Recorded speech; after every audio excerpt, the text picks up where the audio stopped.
Pria yang ditangkap di tengah persawahan oleh tim kepolisian ini merupakan pelaku pencurian motor dan juga seorang penadah hasil pencurian motor. Penangkapan dilakukan petugas lalu lintas dibantu anggota Polsek Kedungdung, Kabupaten Sampang, Madura, Jawa Timur.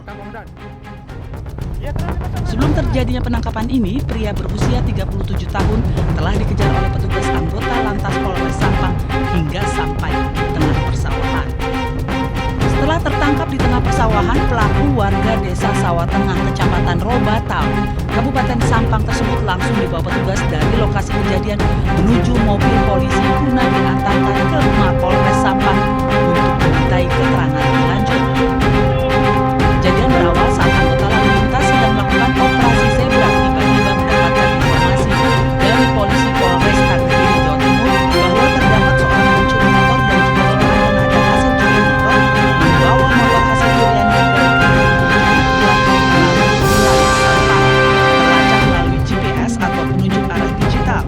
Pelaku yang dicurigai dan ciri-ciri kendaraan yang telah dikantongi petugas langsung mendapati pelaku dan akhirnya terjadi kejar-kejaran. Tertangkap di tengah persawahan Desa Kramat, Kecamatan Kedungdung, Sampang. Dapat jadi rekan-rekan respon dari Polres Kediri. Nah, di mana sepeda motor tersebut juga dilengkapi oleh GPS sehingga bisa dilacak kemana arah sepeda motor itu. Ternyata masuk Madura dan Sampang. Dan Satlantas mendapat informasi langsung melaksanakan patroli dan alhamdulillah berhasil mengejar dan menangkap pelaku tersebut. Di mana pelaku tersebut misal M, alamatnya di Desa Sawah Tengah, Kecamatan Robatau, Sampang. Saat ini pelaku pencurian kendaraan bermotor telah ditangani oleh Reskrim Polres Sampang. Sementara barang bukti, satu unit sepeda motor hasil curian telah disita petugas kepolisian setempat. Diam. Duk.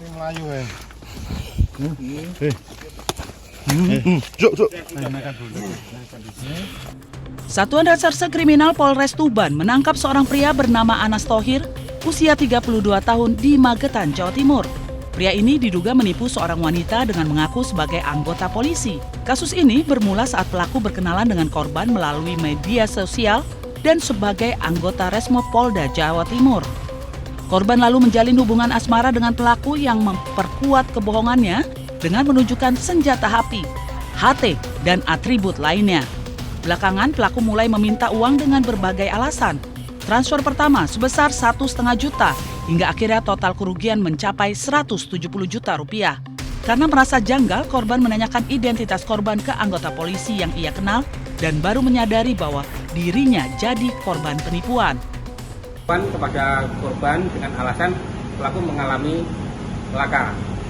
Selanjutnya ditransferlah uang senilai 1.500.000 dan selanjutnya dengan berbagai alasan sering meminta uang sampai akhirnya kerugian korban sampai 170. Dari tangan pelaku, polisi menyita satu pucuk airsoft gun, satu unit handy talkie, dan barang bukti lainnya. Pelaku dijerat pasal tentang penipuan dan penggelapan dengan ancaman hukuman 4 tahun penjara.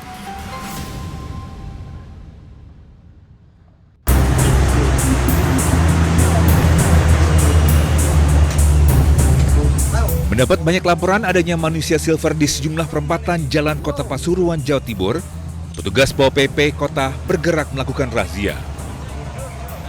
Sejumlah manusia silver diamankan petugas, mulai di perempatan lampu merah Bugul Kidul Traffic Light Apotek di kota setempat. Bahkan satu manusia silver kabur saat diamankan petugas. Petugas yang tak berseragam terpaksa mengejarnya sampai ke gorong-gorong rumah warga. Sementara itu, menurut PLT Sekretaris Pol PP Kota Pasuruan mengatakan, razia ini dilakukan karena sudah ada Perda Kota nomor 4 tahun 2015, di mana pengamen pengemis anjal dilarang beroperasi di fasilitas umum Kota Pasuruan. Kami melakukan penertiban di Simpang 4 Bugul, dan dari hasil penertiban kita sudah mengamankan sekitar 4 orang manusia silver. Kemudian kita bawa ke Mako untuk kita lakukan pembinaan. Rencananya razia ini akan terus dilakukan setiap hari sampai sejumlah pengamen dan pengemis tidak berkeliaran di wilayah kota. Dari Pasuruan, Jawa Timur, Jaka Samudra, iNews melaporkan.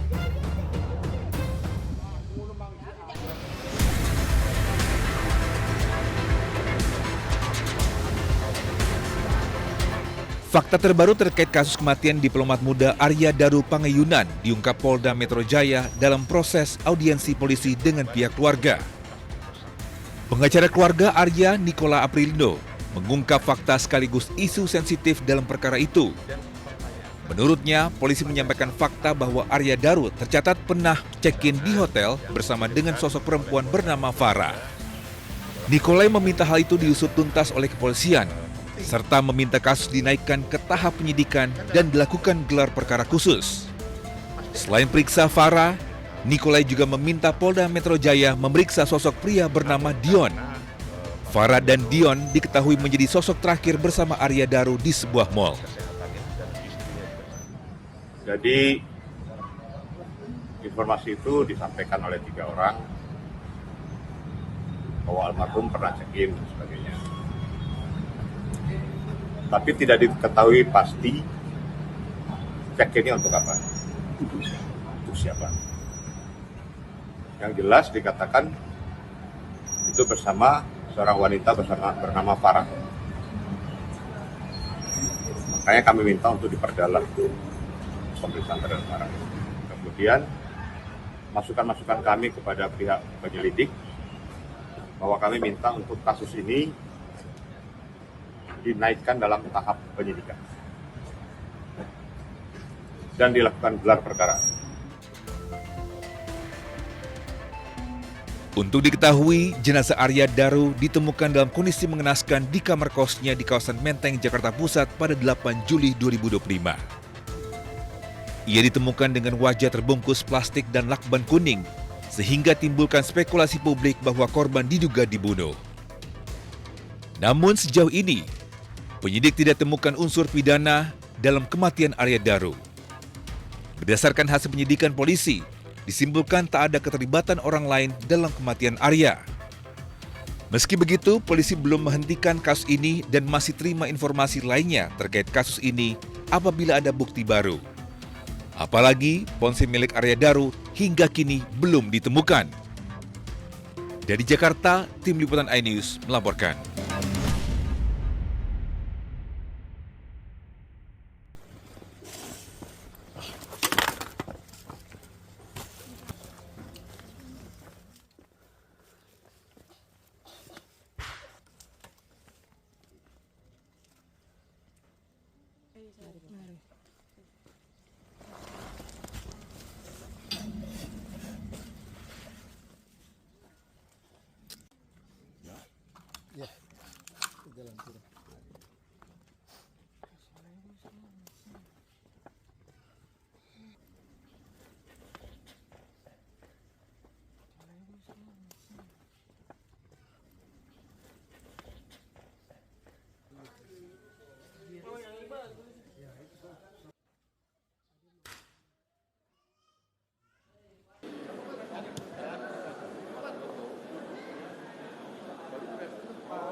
Jadi memang saya ingin tekankan sekali lagi nih, masalah ini terjadi tidak hanya di Papua saja. Ini kebetulan yang masuk ke berita.